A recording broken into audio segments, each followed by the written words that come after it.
This NFC matchup should be a good one. We have a team supporting an 8-3 record who have not beaten a team with their winning record.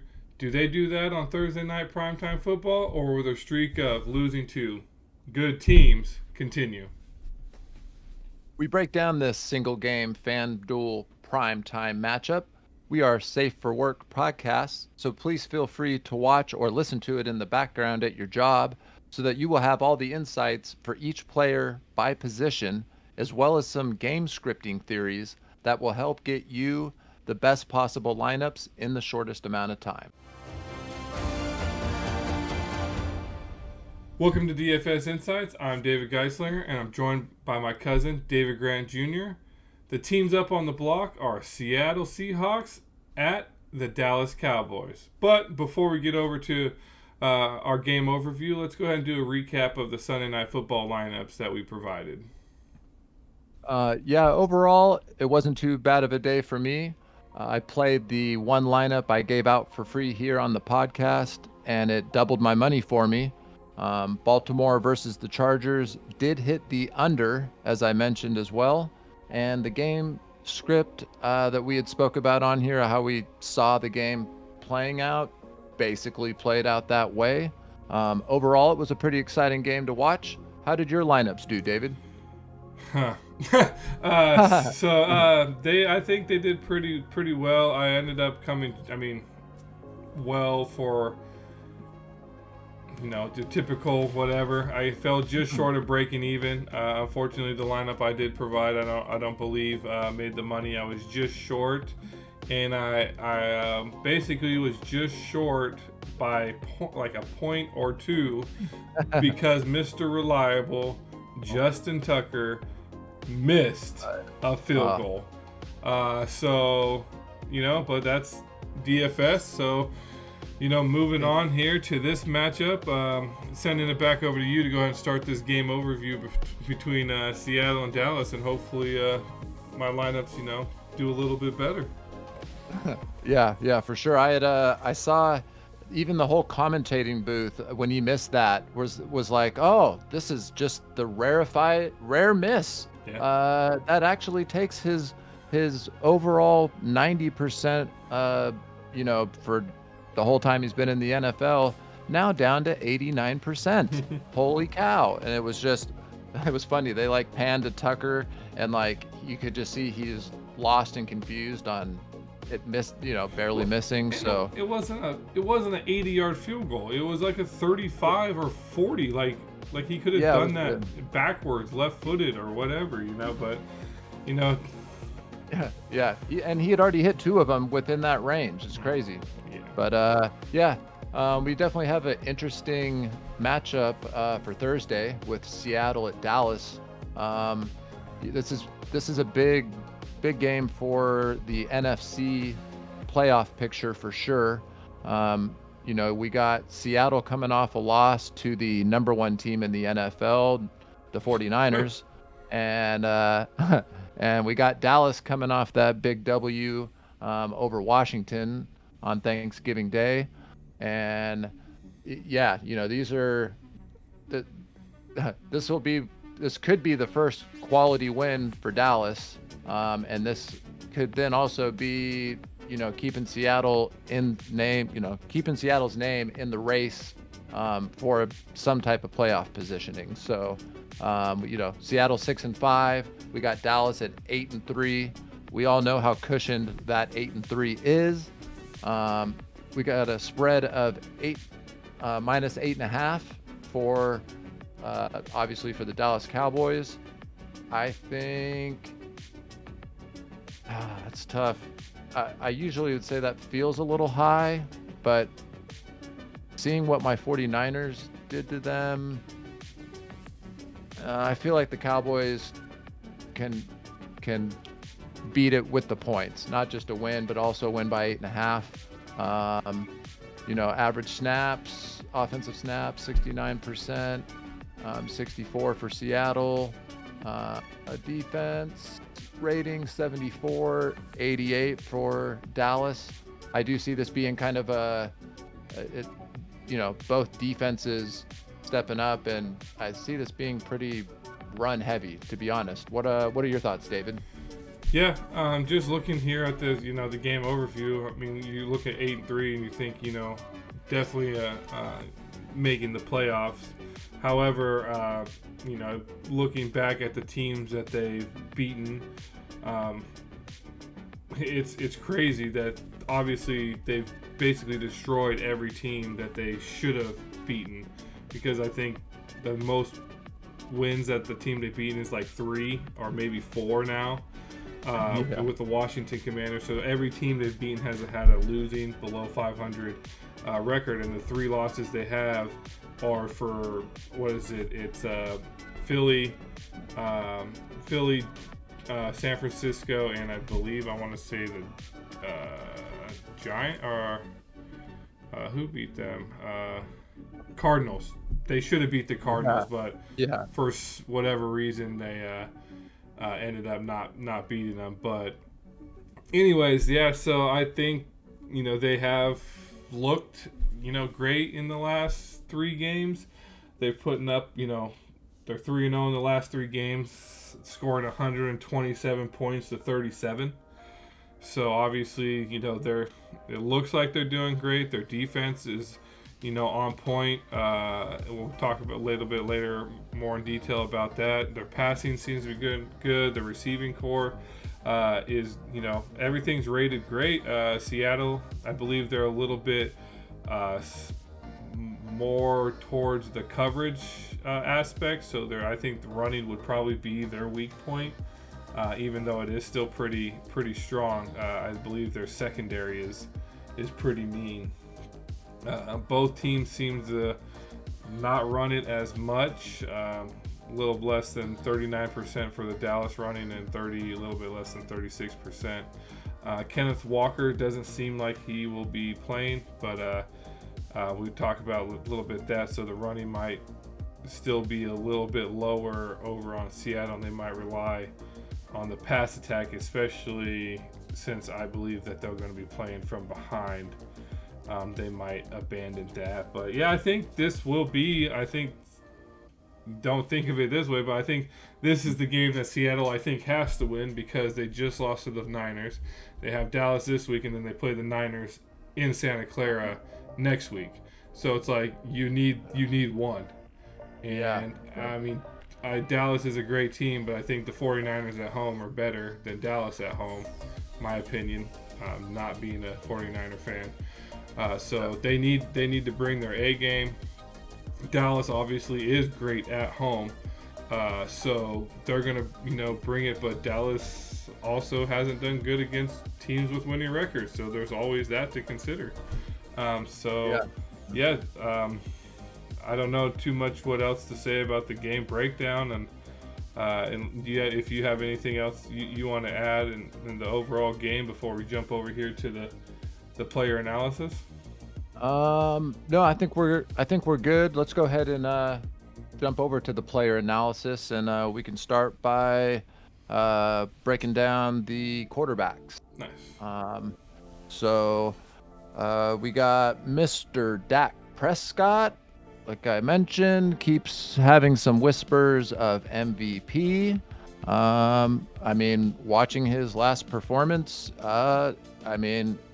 he looked great. I'm not going to lie. He went 22 for 32, 331 yards, 4 touchdowns, no interceptions, and a rush for 10 yards, and 32.24 fantasy points. So that was a must play to get money from Thanksgiving for sure. And, then we have Geno Smith, who, played hurt. He did play against a top 5 defense, arguably the best. I'd argue that we have the best defense. He went 18 for 27, 180 yards, no touchdowns, and 1 interception. And, really, Geno's looks like he's done pretty well. He's been kind of hit or miss. I mean, Baltimore shut him out. When he played, even the Giants shut him out. Yeah, so I just I don't know with his injury and where that's at. Um, he is only 14,000 compared to Dak's 17.5. So that does make Geno a little bit more viable to me, unless you think Dak is going to have a ceiling game. 17.5 is a lot. What are some of your thoughts, David? Yeah, going back over to Dak, obviously I see him as the better of the two quarterbacks. Yeah. When he's playing like I don't know, like he should, but like Dak Prescott, where everybody knows, as you can see, even the past 6 games, basically averaging 300 plus yards. Something happened in Carolina. Why he only has 189 against Carolina, but he even still threw for almost 40 times. Dak Prescott, he was in the optimal lineup last week, so keep that in mind. Obviously, with the 32.24 fantasy points, he should be at least in there. And then as long as I see that he's on point, I definitely see him being in the optimal again. Seattle. Only thing that I kind of maybe worry is Seattle does have a pretty solid secondary. So could that kind of, make them lean more on the run game? Yeah, but I think his receivers, we'll talk about them later. They're pretty good, and if Dak's on point, then I don't think there should be an issue with that. Geno Smith, I thought after watching him last season where, you're like, oh, dang, Seattle, okay, good call on getting rid of, Russell Wilson. Geno Smith looked like he was there, and then he hasn't been that Geno Smith of last year, this year. They do, fortunately enough, still have a, winning record, so he's doing, I guess, enough. But, yeah, he did play with the bruised elbow. Last game against the Niners, would that have really mattered? No one really knows, but it could have potentially affected that. Dallas, only they're pretty high ranked. They're ranked 6th at allowing only about 200 passing yards to opposing quarterbacks. So with Dallas' secondary, you got Deron Bland back there.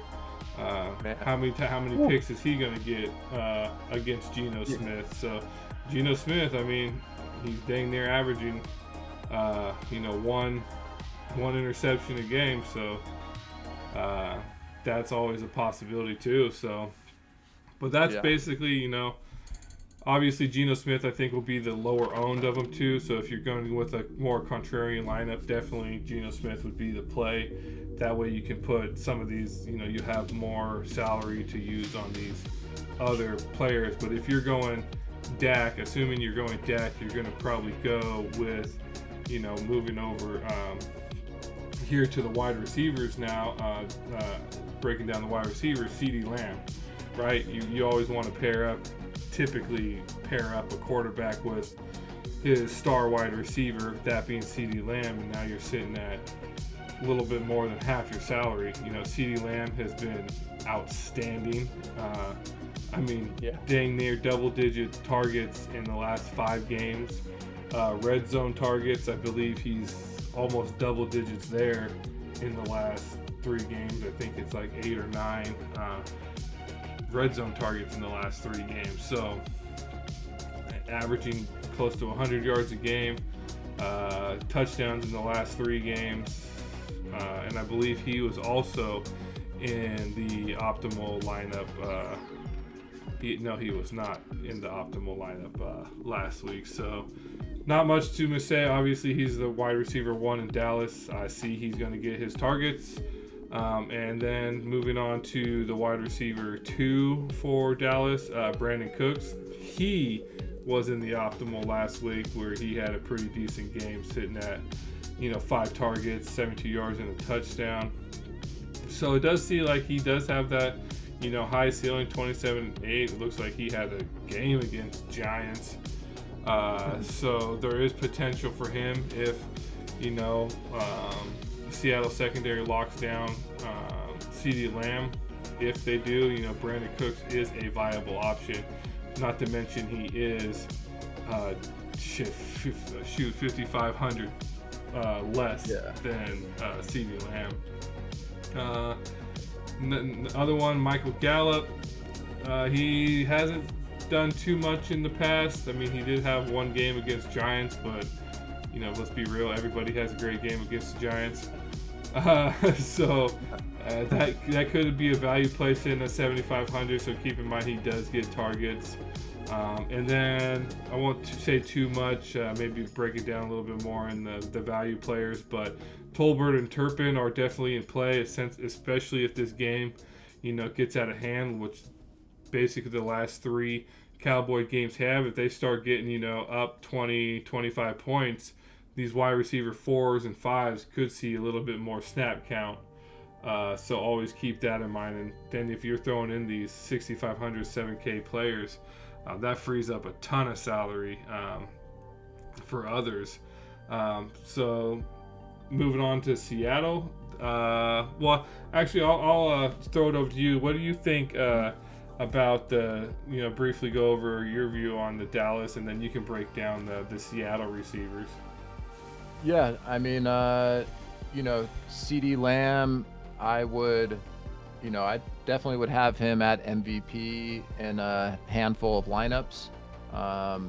He'd be worth it for sure. I know I'll be building some more, as if they're going to hit the under. I see it being a pretty good defensive battle. And, as far as receivers for Seattle, it'll be interesting to see if, I know he's a running back, but Walker III with his oblique injury, to me it seems like he's probably not going to be playing, but definitely be checking the news. So we got DK Metcalf. I mean, my 49ers just completely shut him down. He had 9 targets, only 3 receptions and 32 yards. Where he had back-to-back games off of Washington. He was 7 for 12 for 98 yards, and then played the Rams and was 5 receptions on 9 targets for 94 yards and a touchdown. So it's the defense he's going to be facing, is a top 5 defense. So, just like how the 49ers shut him out, I could see Dallas's defense shutting him out as well. The same can be said for Tyler Lockett. He went 3 receptions for 5 targets, 30 yards. That's it. When he played Baltimore, he went 3 receptions on 8 targets for 32 yards, and that's it. So, man, it's going to be tough. Smith Ninja, probably the wide receiver 3 or 4. 3 targets, 6 targets, 5 targets. Catching the ball about 4 for 5, 3 for 6, 2 for 3. He doesn't seem to be doing much in the red zone. He's got 2 touchdowns on the year. And I mean, Turpin is always viable. As a dart throw, he always seems to sneak in there and get a touchdown if they end up being ahead by quite a bit. And yeah, I do see this being a real run-heavy game. The passes are going to be like RPO type plays where, he can roll out and then do the dump off. I was checking Tony Pollard's stats, and when he's at his best, he got 13 rushing attempts for 79 yards and a rushing touchdown. He got 6 receptions on 6 targets for 24 yards. And then the game before that, he got 12 rushing attempts for 61 yards and a touchdown, and he caught 4 of the 5 targets for 19 yards. And then it seems like the games he doesn't do so well in, his targets seem to go down pretty significantly. And yeah, for me personally, after seeing what Christian McCaffrey did, I would be going to Tony Pollard all day. I'm a Tony Pollard fan, even though I hate the Cowboys. What are some of your thoughts on the running backs? Yeah, running backs, Tony Pollard definitely, like I said, if the Seattle's secondary, I believe, is their stronger of the two, Pollard would be a viable option. He is in the pass game as well, so you'll be getting the half point for receptions for everything he does. My only concern would be how fast does Dallas get up, and will they then start using Rico Dottle and like their second and third string. So that would be my only really concern in that aspect. Kenneth Walker, he didn't practice. He's, it is a short week for them. Again, I do not see him playing on Thursday night. So moving over to the Seattle RB1 now, Charbonnet. Didn't do terrible, didn't do great. He caught the 4 for 4 there, ran 14 times, only got 47 yards. So, going against San Francisco's, run defense, that's not bad. So, I mean, it looks like he is getting, a decent amount, 14, 15 carries. I believe Washington was a split between Walker, so that's why his carries are less than double digits. So it does definitely look like they are. He's going to get carries now. And it looks like he is pretty solid hands. 6 for 6, 4 for 4, 4 for 5. Only a few drops here and there. So does definitely seem like he is a viable option. And obviously, we just recently covered Seattle for the Thanksgiving game, so I am going to pull up DJ Dallas's photo so everybody can see. So if you don't have at least a few lineups with this photo in it, you're probably playing DFS wrong. So, DJ Dallas, I don't see him necessarily as a viable play, running back too, but however, you got to have him in a lineup with that. That's great. That's awesome. That's amazing. So that's basically really it for the running backs. Definitely, obviously, I'm gonna focus on probably Dallas's running backs more. I believe Dallas does have a better run defense than Seattle, so I'll if I did choose or make lineups, definitely will have Dallas's running back. Moving over to the tight ends, few options here.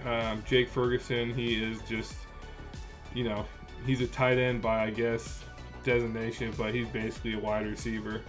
I believe these last few games, Dallas was just up so much, so they weren't necessarily throwing a whole lot.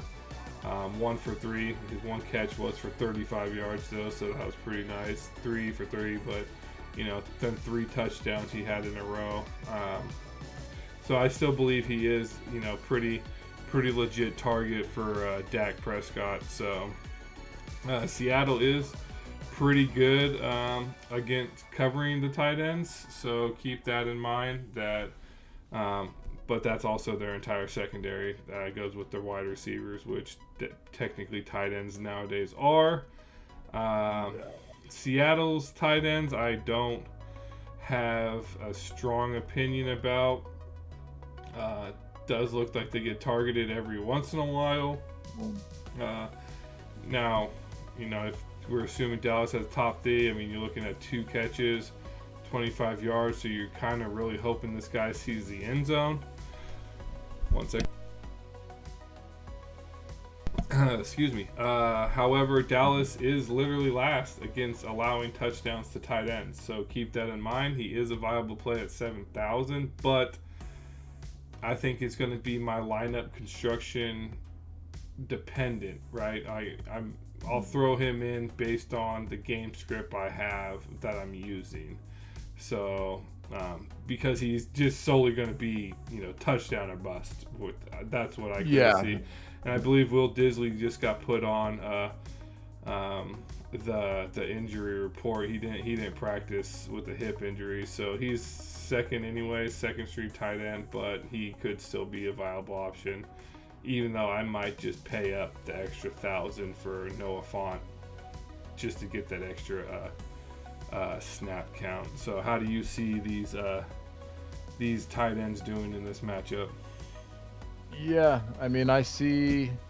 I made the mistake of going a whole lot of George Kittle against Seattle, and you had mentioned to me. You said, "Hey, man, they're the best. They've held tight ends to either one touchdown or none all season." And I was like, I don't care that it wasn't George Kittle, so I forced George Kittle into my lineups, and he had 3 fantasy points basically. So that hurt. And as I did watch them really, shut down that option, that really makes me not want to go, anyone from Dallas's side. And then as far as the Seattle, and don't get me wrong, I mean, Ferguson appears to be the better play, but I see him having one of his worser games because of that stat, and I watched it visually last game. So, yeah, I will have very low exposure to Ferguson. I make 10 lineups. I might have him in 1, and then I will be pretty much surrendering and just going with Noah Fant. If Disley is able to play, I may sneak him in just because I was gonna say I have a feeling about a touchdown. He actually doesn't have any this year. Last year he was catching them all over the place. Yeah. It'll either be Disley or Font. So depending on my roster construction, since I know, if a tight end is needed or not, or what the best pick is. So, yeah, not much more to really talk about with the tight ends. I think we could hop over to kind of the defense and the kicker. I think this is, pretty obvious. Go ahead and play the Cowboys defense. Play them quite a bit. I would also say put them at MVP. That's definitely a possible scenario. Their defense, when they come, it's nuts. They have two defensive pick sixes. Then they had 2 more. And then they had another one, and then they had another one, and then they had another one. I mean, that's being on fire. They have 5 fumble recoveries and are intercepting the ball virtually every game. Sometimes twice, sometimes 3 times. And as far as the sacks go, they're as high as 7 and as low as 1. But, I mean, you can definitely count on a couple of sacks. So definitely have some exposure to that defense. I will not have exposure to Seattle's defense. I just won't.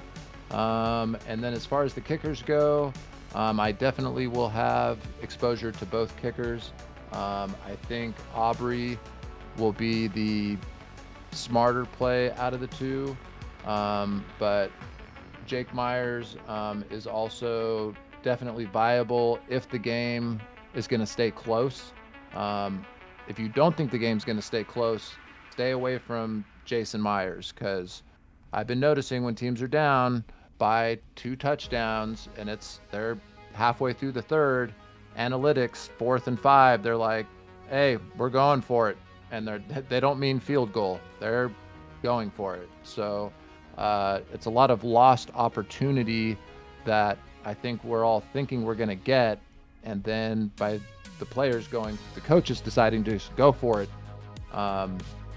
can cost you fantasy wise, making your lineup lose. So What are some of your thoughts, Dave, on the defense and the kickers?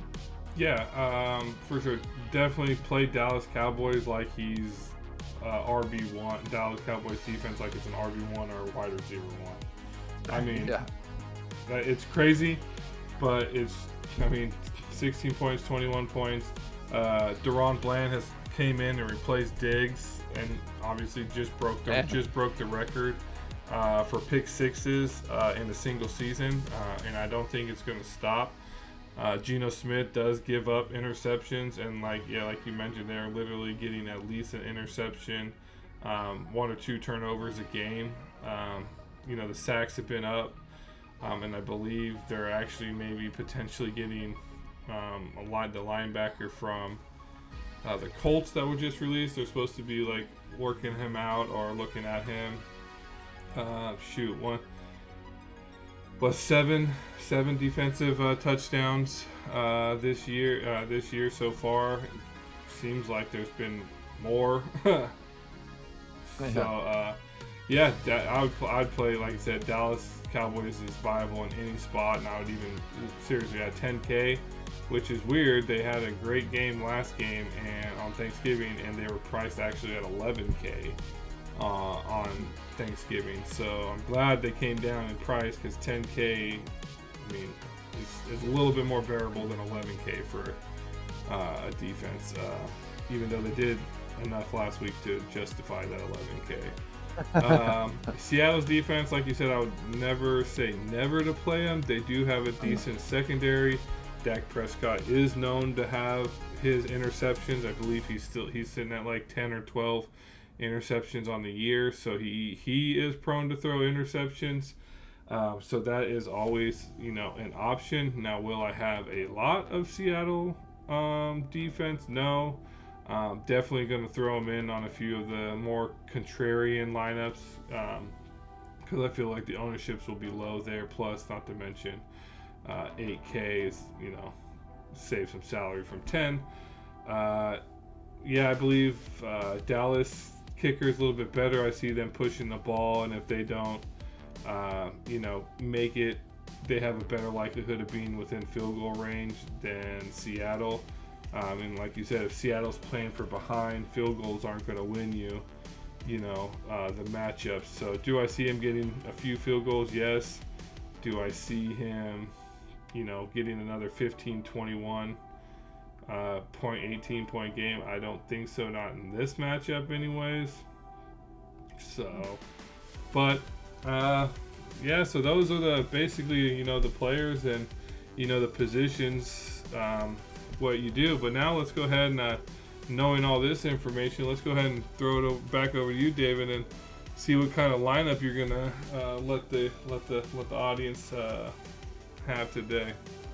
All right, yeah. This will be the lineup. I am entering into the large field GPP. As you can see, I am doing a 4 Dallas and 1 Seattle stack.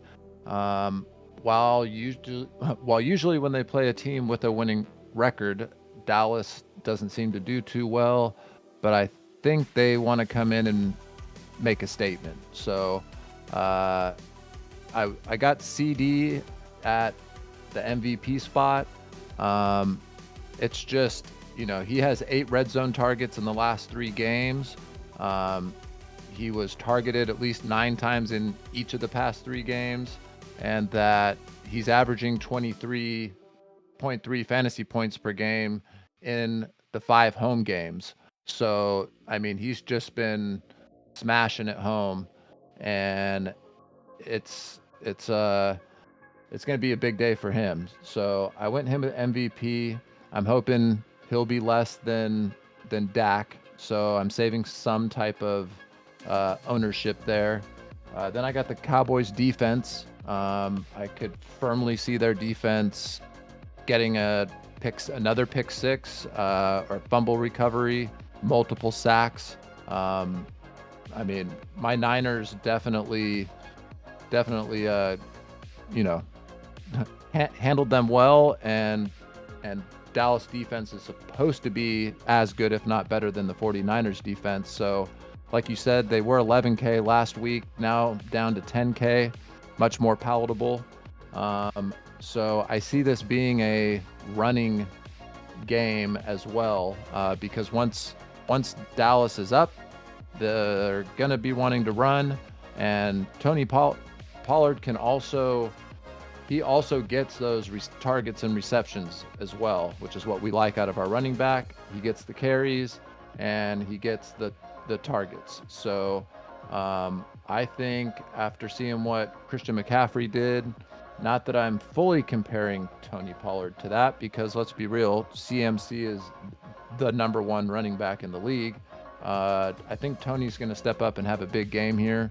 And then I got the kicker for Dallas, because as they start to build that lead, I know he's got a big foot, and you know, even if they're getting downfield, it could be, 50-yarder, 40-yarder, 40-yarder, 50-yarder, 30-yarder. I could see a couple of those happening and those starting to add up.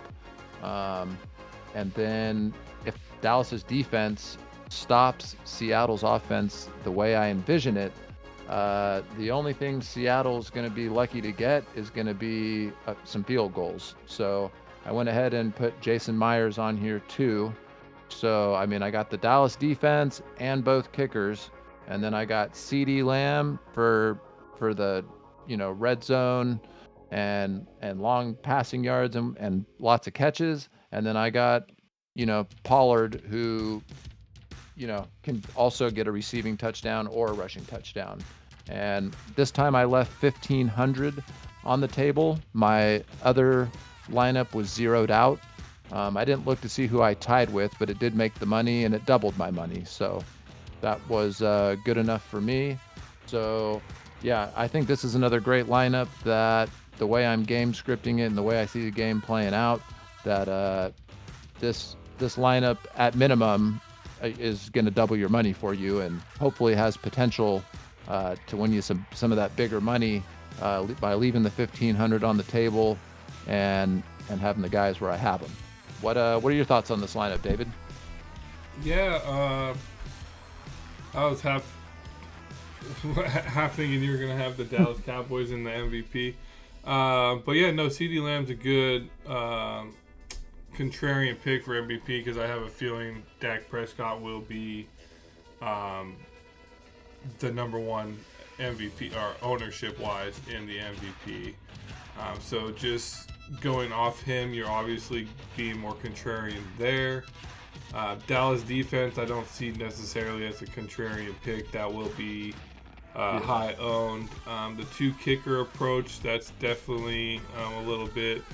I have a feeling they'll both be owned, but I don't think they'll both be owned in the same lineup, if that makes sense. And then Tony Pollard going against the Seattle, who they're 25th against giving up rushing touchdowns, almost giving up one a game the last 11 games or so. So yeah, no, I think it's definitely a viable lineup. I think with the wide receiver, it's the typical quarterback there, or the defense there, because I have a feeling that the defense will be more. It won't be very, very high owned, but it'll be higher than people think in this game. I can almost guarantee it. Just from what, even just game log trolls can clearly see that defense is viable in the MVP. For sure. But speaking of Dallas Cowboys defense in the MVP, moving over to my lineup. So I'm not going to be out of the crowd. I'm tired of it. The last two games, the Sunday night football matchup and the Monday night football matchup, both had defenses in the MVP spot. So I'm hoping for the trifecta here. The Dallas Cowboys, like I mentioned, it's gonna be higher than people think owned, but it'll still be lower owned than most other positions, such as your CeeDee Lamb or your Dak Prescott. So that's kind of why I went there. So obviously I'm hoping for that defensive touchdown, or at least 4, 5, 6 sacks and a few turnovers.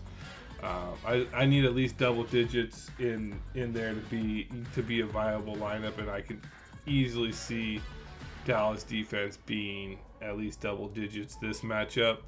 Not to not to leave him out. Dak Prescott, I have a feeling he's going to have a good game, so I wanted to keep him in the lineup. Then to be with him, I needed a wide receiver. So I threw in Lamb, and that obviously eats up a ton of my salary, just those three positions. So I don't really have to explain too much about Dak and Lamb because they're obviously a great duo. Tons of fantasy points the last few matchups between both of them. So if they can even just get me half of what they have in the last few games, I still think they're a viable portion here. Going with the 4-1 approach with Dallas, so I still wanted to go the run portion, but obviously with the construction I have, Pollard was out of the question, so I threw Enrico Dowdle there, because I have a feeling that he's going to as a RB2, he's going to get snaps anyways. Now hopefully he gets more snaps in the later game because they're up. And then I'm hoping he maybe snakes a goal line carry from Pollard. So at 7,500, he's too much of a value not to have in this construction, just because going Dak Prescott and CeeDee Lamb and the Cowboys, kind of limited salary wise, especially since I plan on leaving salary on the table already. Then I didn't want to go with the kicker. I kind of wanted to be different because I just don't. The kicker would have to at least get me in my head. I'm thinking 3 or 4 field goals. I'm not thinking Seattle will get that to outdo a receiver that is actually having a decent game. I think a receiver with a decent game, you're hitting double digits, 10 points, 11 points. So for a kicker to do that, 3, 4 field goals. So I'm hoping that Deron Bland is nowhere near Smith Ninja. He can go ahead and take out Metcalf and Metcalf and Lockett, and hopefully Smith Ninja is free to roam around, and just give me a touchdown, 6 catches, 50 yards. That's all I need. That's it. Just give me that. I'll be happy. 30, just 10 points. Give me 10 points. I can live with that. 10 points. However you do it. So what do you think of this one? And I left with the 1,000 on the table as well. Yeah, the 1,000 on the table is huge. I will definitely have a lineup or two with the Dallas defense at MVP. So I really like that. I could see that being, 4 or 5% owned. Single percentage at MVP. Obviously down in the flex, I see it being more like 30%. But yeah, I like that. And yeah, sticking with Dak and CeeDee Lamb. I mean, that's a smashing combo for sure. And so then it was like, okay, well, what do we got left to fill? And like you mentioned, I mean, Smith Ninja, if he can get those targets, like he got 7 against Baltimore, 5 against Washington, 6 against the LA Rams. He only got 3 against the 49ers. I think that was just because the Niners kept constantly taking the ball away and we just kept constantly running down the field. But if he can get some of those opportunities, that'll be a great lower owned play. And then I had the Dowdle pick's actually nice as long as he's healthy.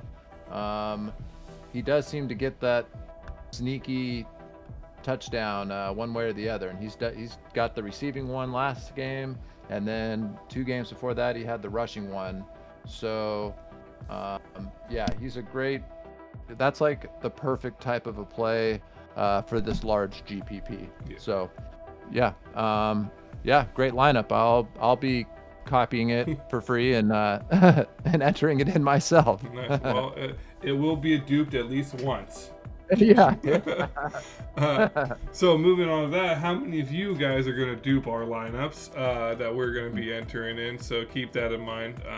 But we, all for sharing money. So looking at these two lineups, would you enter in both, or which one would you enter? Let us know down in the comment section below, or give us your suggestions on what lineups you plan on entering. If you feel like we're going to copy or whatever, just leave out a player or two and that. But before we head over to our end of the podcast here, predictions, I believe David has another announcement, a potential way you guys can win some free money. You need to join us. Free money is free money. I haven't won it yet. I've come close, but I've almost won it. Yeah, you came close. So make sure to check the link in the description when the video is up. It's going to be a 100-person tournament. It is open to the public, so it is first come, first serve. And once it's filled up, then it's filled up. But if you just take a photo to prove that you like the video and that you have subscribed to the channel, and just email us that. And if you end up taking first place and your lineup beats mine and David's, we will, I guess I will happily Venmo you $100 within 24 hours of you having proof that you liked and subscribed, rang the bell, and all that good stuff. So that link will be in the description.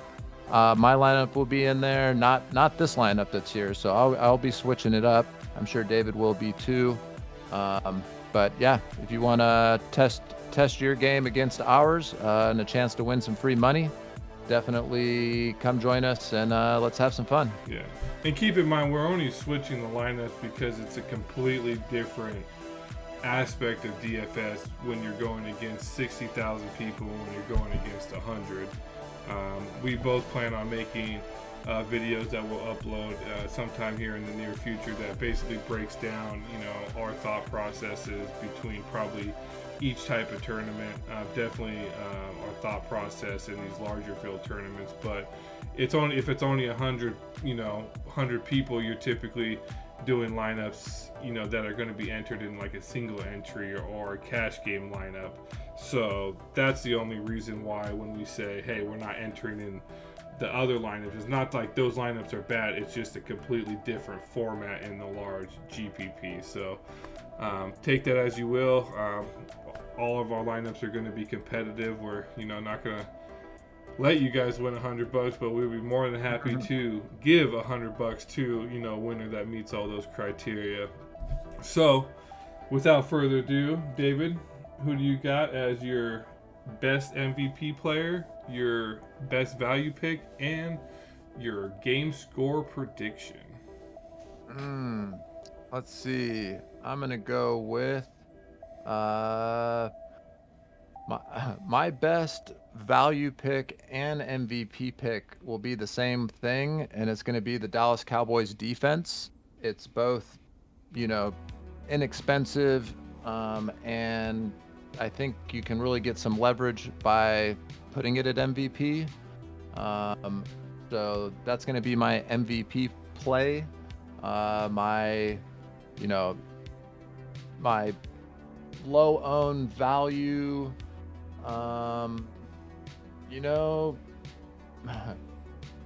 mean, Dowdle does seem like, I'd have to really see how his ankle's doing to be able to make that determination.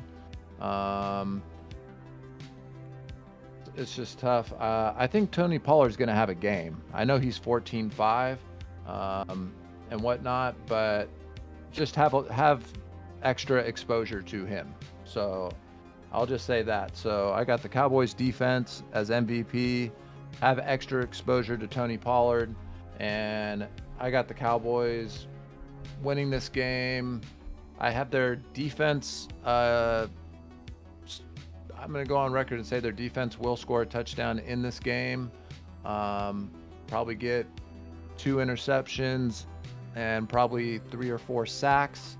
And I could see the Cowboys winning this one like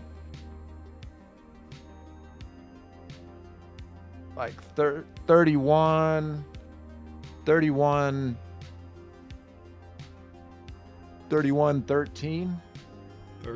Dallas. Yeah. Nice. Okay. Yep. What are your thoughts? Who's your MVP? MVP, I'm going to go with Dak Prescott. I think he's in a groove now. He's playing at home. He's coming off 3 pretty good wins. I mean, like I said, 127 points to 37. Mind you, a few of those were defensive scores, but he's still putting up 2, 3, 4 touchdowns a game. And I can see, even though Seattle does have a good defense, I can see him, at least getting two touchdowns. And because I think maybe there'll be a few running ones. Hopefully they're more of a pass to Pollard. So that way he can get credit. But yeah, I definitely see Dak. I'm going to take the cheap way out, put Dak as MVP. Yes, I used the Cowboys MVP, but that's because if it's a large field GBP, I got to be different. But I do think I will have Dak probably in quite a bit of my also lineups, especially any kind of single entry or cash games that I do. He'll probably more likely be the MVP. Value play, it's kind of a 3-way tie. Haven't determined exactly how I'm going to do the exposure yet, but it's really all Dallas players. You got Tolbert, Turpin, and Dowdle, all basically ranging the same. Tolbert's a touchdown last game, Turpin a touchdown last game, and Dowdle is just the backup running back who's always viable at any given time. So, who gets it? If I had to pick, I believe Tolbert has a slight edge over Turpin in far as the target department, but Turpin has haunted me in a few games that I've bet on, so I'm definitely going to have exposure to him. I might have it'll probably go Dowdle, Tolbert, Turpin, but they'll all be very close to each other exposure-wise. But those are my picks, kind of cheap, picking multiple, but I'm gonna go with it. And then as far as my score prediction, I'm going to echo you, going 31 for Cowboys, but I'm going to go 24 for Seattle. I don't think they're going to cover the spread, and they definitely, I think, will hit the over. I'd love for that to happen. I mean, I would, because that way when they compare the 49ers and the Cowboys again, they're going to compare these games, and it'll be the Niners beat them harder, and I'm totally fine with that script. Well, I'm not all about, I'm gonna let the the comparison between the 49ers and the Cowboys just sit and wait for another month or two till we get to the playoffs, and then they can have a measuring contest at that point. But yeah, we'll see. I mean, that's so. For the most part, that's our breakdown of it. Please don't forget to hit that like, subscribe, notification bell so you don't miss any of the coverage. We do cover, like I said earlier, all the Thursday night football games, and we do cover the Sunday night football matchups as well every week. Here, probably the next month or two, we're working on just getting into the NBA single game, potentially the after hours slate breakdowns.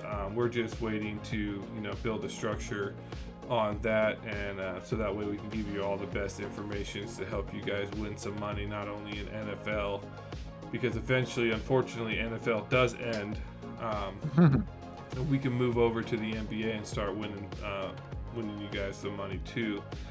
So, David, any final thoughts, concerns, recommendations for anybody? Nope. Just if you're making multiple lineups, don't be afraid. Make a couple lineups assuming Seattle might win. It doesn't hurt to do that because on any given Sunday, it could go down. So don't get locked in and over locked in on players because you just the stats are screaming at you and your gut's telling you, man, this dude's gonna go off. Like, stay composed. It's okay to know you're gonna lose money on some lineups. So the goal is to win the top and win the most. And the way to do that is to have 3 to 5 different game scripts of one team winning, one team losing, and then how that process happens.